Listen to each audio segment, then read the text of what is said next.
mai videóban megnézzük, melyik a legjobb RAM az összes létező Ryzen processzor mellé, na meg tőlem megszokottan azt is megvizsgáljuk, hogy miért ez a kimondott típus a lehető legjobb választás.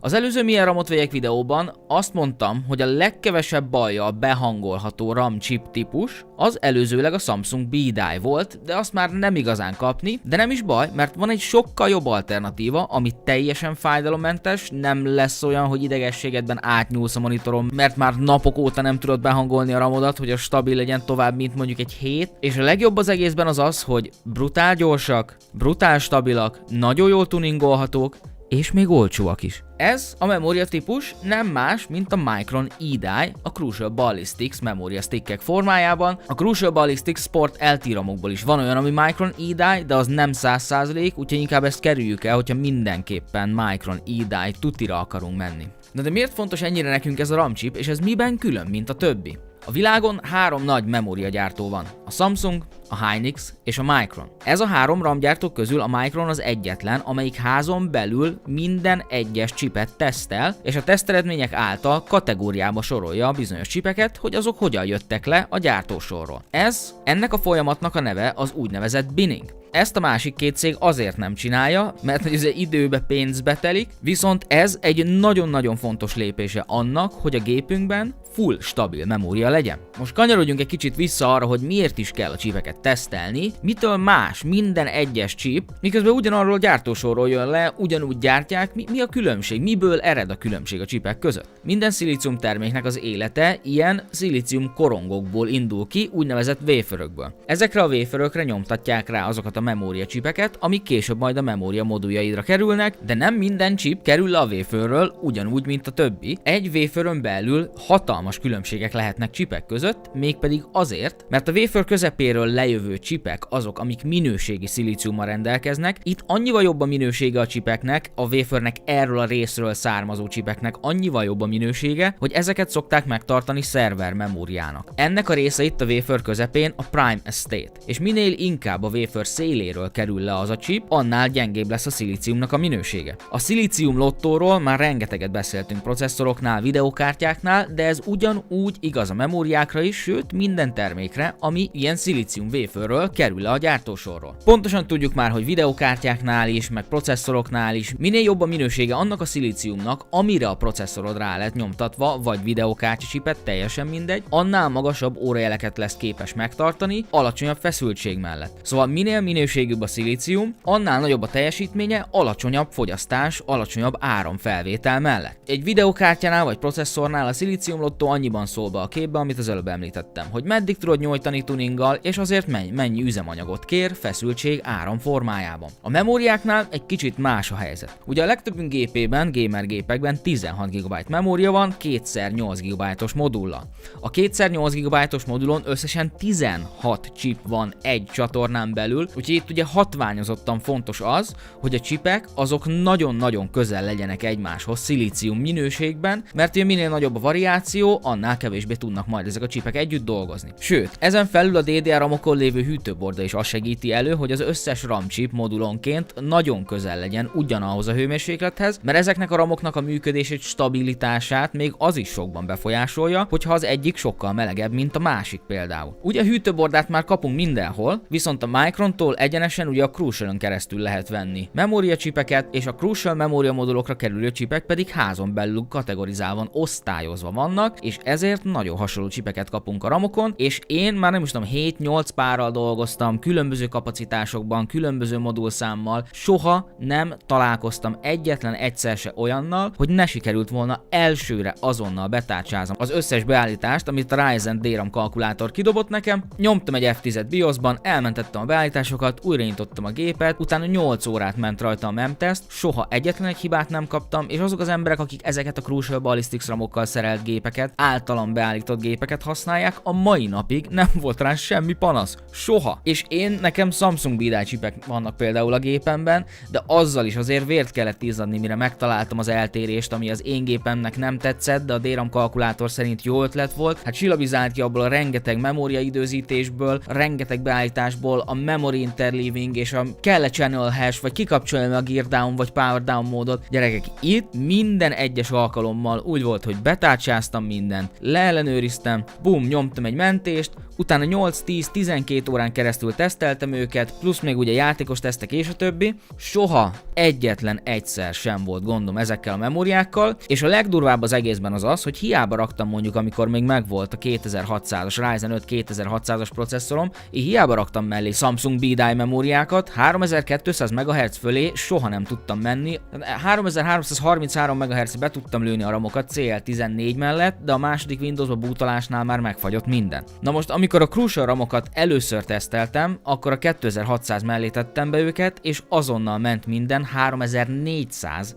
CL14-en. És én második generációs processzorral ezelőtt soha nem tudtam 3002 fölé menni, vért izzadva sem. Úgyhogy annak ellenére, hogy az 1000-es és 2000-es Ryzen processzorokban nagyon-nagyon gyenge a memóriakontroller, ha vannak itt olyanok, akik 1000-es, 2000-es procit használnak, és szenvednek a RAM-mal, folyamatos kék halál, és a többi, megfagy a játék, kilépnek a programok, de nem indul újra a gép meg, szóval a RAM az rengetegféle idegesítő anomáliát tud okozni, és ugye a legidegesítőbb ezek közül az, amikor eltűnik a játékmentés. Na azok, akik így vannak, 1000-es, 2000-es procival szenvednek a RAM-mal, Crucial Ballistics minden gondotokat meg fogja oldani, feltéve akkor, hogyha nem egy sárból tapasztott ketchup mustár alaplapba dugott be ezeket a ramokat a proci mellé. Merül fel a kérdés, hogy mi van a 3000-es és 5000-es Ryzen processzorokkal, mert ugye azokban már sokkal fejlettebb a memória controller abban az IO die-ban, akkor is fontos nekem odafigyelni arra, hogy milyen RAM chipet vegyek. Az a tapasztalatom, hogy igen. Például a múltkor volt itt nálam 2 gyengébb Patriot Viper, az egyik Samsung BDI-os, a másik pedig Hynix CDI-os memória volt, és az égvilágon egyiket sem tudtam belőni a világbajnok 3600-as processzorom mellett, amiben vígan megy 1 voltos VDDG és IO die feszültséggel az 1900 MHz-es FCLK 3800 CL16-os memóriák mellett. És beraktam ezeket a ramokat, úgyhogy az egyik Samsung BDI volt, egyik sem indult el elsőre, és mind a kettőnél elsőre a biztonságos beállításokat próbáltam, sőt a 3400 MHz-es Hynix CDI mellett 3200 MHz-en is próbáltam elindulni, azon úgy, ahogy stabil volt, de ahogy szerettem volna kihasználni a teljes 3400 MHz-et, úgy köpte az errort, mint az állat. Ha valakit érdekel ez a két memória típussal való szenvedésem, akkor az a VOD-ot megtalálja a Twitch csatornámon.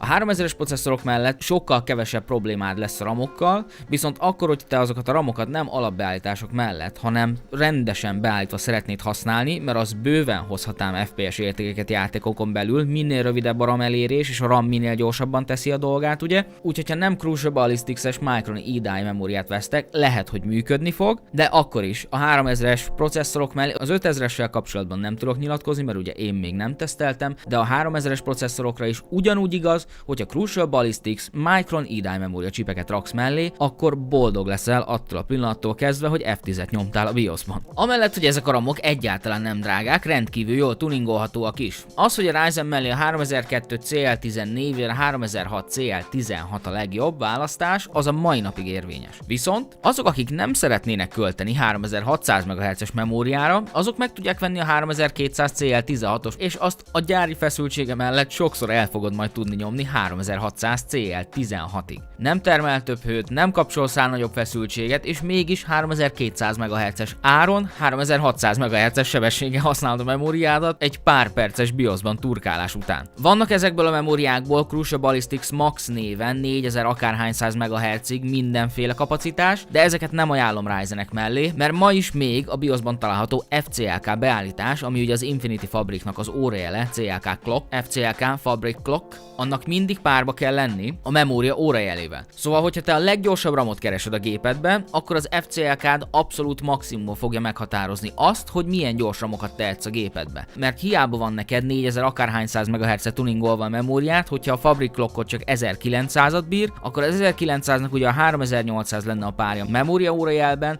mivel ez a kettő nincsen párban, ezért a teljesítményed is csökkenni fog, annak ellenére, hogy amikor szintetikus benchmarkokkal teszteled a memóriát sávszélét, akkor lehet, hogy nagyobb számokat kapsz, de ez játékokban nagyban csökkenteni fogja az FPS értékedet. Úgyhogy a lehető legjobb, legköltségkímélőbb memória az a 3200 MHz-es CL16-os Crucial Ballistics, van belőle fekete, van belőle fehér-piros, RGB örülteknek jó hír, hogy még RGB változat is van belőle, és azok is ugyanolyan jól teljesítenek, és semmi rossz érzésednek nem kell lennie attól, hogy te nem vettél 3600 MHz-es ramokat, mert a legtöbb Ryzen processzor olyan nagyon-nagyon kis százalékuk el tud érni 2000 MHz-es FCLK-t, ahol 4000 MHz-es memóriát tudsz vele együtt használni, de általánosságban 1800 és 1900 MHz között tudnak teljesíteni ezek az IO die chipletek a Ryzen processzorokon belül, úgyhogy a memóriát sem kell nagyon túl gondolni, és fölöslegesen költeni a pénzedet orbitális órajelel ellátott memóriamodulokra, amikor az nem is igazából jó a rendszered. Miután ezeket végighallgattad, te még mindig 3600 MHz-es CL16-os Crucial Ballistics ramokat szeretnél magadnak, és nem bánod a többletköltséget, akkor az árértékarányban annyira nem jó döntés, de memória chip fajta szemszögből teljes mértékben ugyanúgy az is ki fog szolgálni, mivel az minőségibb, annak a nyáklapján található még két kondenzátor a csatlakozásnál, ami segíti stabilabbá tenni az órajeleidet, de 3800-3900 MHz fölé nem nagyon fogsz tudni elmenni a legtöbb chippel, mert ugye mondom még egyszer, a Ryzen processzorokon lévő IO die chiplet fogja meghatározni azt, hogy mi az a maximum órajel, amit a memóriáddal érdemes elérni, mert az még rendesen dolgozik együtt a rendszereddel. Úgyhogy én feleslegesnek tartom ezt a kiadást, de ugyanolyan jól fog működni mindegyik Crucial Ballistics memória a Ryzen gépedben, hogyha az FCLK párban van a memória órajeleddel. Az 1000-es és 2000-es processzorokat illetően semmi értelme 3002 fölé menni, mert a 3004 szökőévente egyszer találsz olyan posztot egy fórumon, ahol talán valaki elért 3600-at, teljesen fölösleges a 3002 CL16-os memória fölé menni. Én inkább 1000-es 2000-es processzor mellett a 3200 MHz-et megpróbálnám megtartani, és minél jobban megpróbálnám behúzni az időzítéseket, ezzel gyorsítva a memória működését. Úgyhogy akkor így összegezve kicsit a végére. A Crucial ramok azért jók, mert a Micron E-Die RAM chipeket imádja a Ryzen platform. De ezek a csipek nem csak össze-vissza föl vannak pakolva a memóriamodulokra, hanem ezek osztályozás után külön kategóriába fogva azonos kategóriából kerülnek föl ezekre a nyáklapokra. A nyáklapok A2-es minőségi 8 vagy 10 rétegű nyáklapok, a 3600-as memórián ott van még az a két plusz kondenzátor is, amit kívülről látni. A hűtőbordájuk is teljesen jó, még tuningolva is 8-10 óra játék után egy 40 pár fokon mozognak a memóriamodulok. Az egyetlen negatívum, amit el tudok mondani, az, hogyha szőrszálhasogatni szeretnék, az, hogy ezekben a memóriákban nincsen hőmérsékletdióda, azaz szoftveresen nem monitorozható a hőmérsékletük, de én úgy, hogy figyelgettem a hőmérsékletét ezeknek a memóriáknak, soha a büdös életben nem voltak még közel a narancssárga zónához sem hőmérséklet ügyileg. És így, hogy hőmérsékletdiódák nincsenek a csipekben, nem is kell értük fizetni, ugyebár. Ennyi fért volna a mai videóba. Remélem hasznos információkat kaptál RAM vásárlással kapcsolatban, és ez a videó által tudni fogod majd jövőben, hogy milyen ramot vegyél a jövőbeli gépedhez. Ne felejtsétek el, hogy holnap Twitchen nálam reggeltől azonnal nyomjuk a Cyberpunk 2077-et, 12 órás stream lesz holnap, a gép előtt fogok ebédelni, mindent a gép előtt fogunk csinálni, gyerekek, végre itt a játék, 7 év után, 4 késés után, gyere, nyomjuk szét, twitch.tv/RavePriest1. A linket megtalálod a videó leírásában. Ha tetszett a mai content, akkor kérlek jutalmazz meg egy lájkkal és egy megosztással, mert ezekkel rengeteget tudtok segíteni a csatorna előrehaladásában, teljesen ingyen, és ez hatványozottan igaz decemberi időszakban, úgyhogy ha nem nagy kérés, akkor koppintsatok oda. Köszönöm szépen. Ha nagyon hasznosnak találod azt, amit itt a YouTube-on csinálok, akkor van lehetőséged ellátogatni a Subscribe Star oldalamra, vagy itt YouTube-on megnyomni a csatlakozás gombot, és ezzel a két lehetőséggel azonnal automatikusan hozzáférést nyerhettek a privát támogatók számára fenntartott Discord szerverhez, ahol bármilyen ügyes-bajos hardveres kérdéssel privát üzenetben zavarható vagyok, egy napon belül válaszolok, sőt még konfigokat is pakolok nektek össze elméletben, hogyha szeretnétek. Támogatás után nincs más dolgot, mint az adott platformmal összekötni a Discordodat, és az összekötés után a bot automatikusan meghívót küld a szerverhez. Iratkozz fel, hogy a jövőben egy ilyen videóról sem maradj le, és ha már arra jársz, akkor szorítsd be annak a rohadék harangnak a kezét valamelyik futószalag alá itt ebben a Micron RAM gyárban. Most pedig megszokottan következzen az összes támogatóm listája, akár itt, akár Subscribe Staron, akár Twitchen támogattok. Mindegyöttöknek rendkívül hálás vagyok ma is, gyerekek, úgyhogy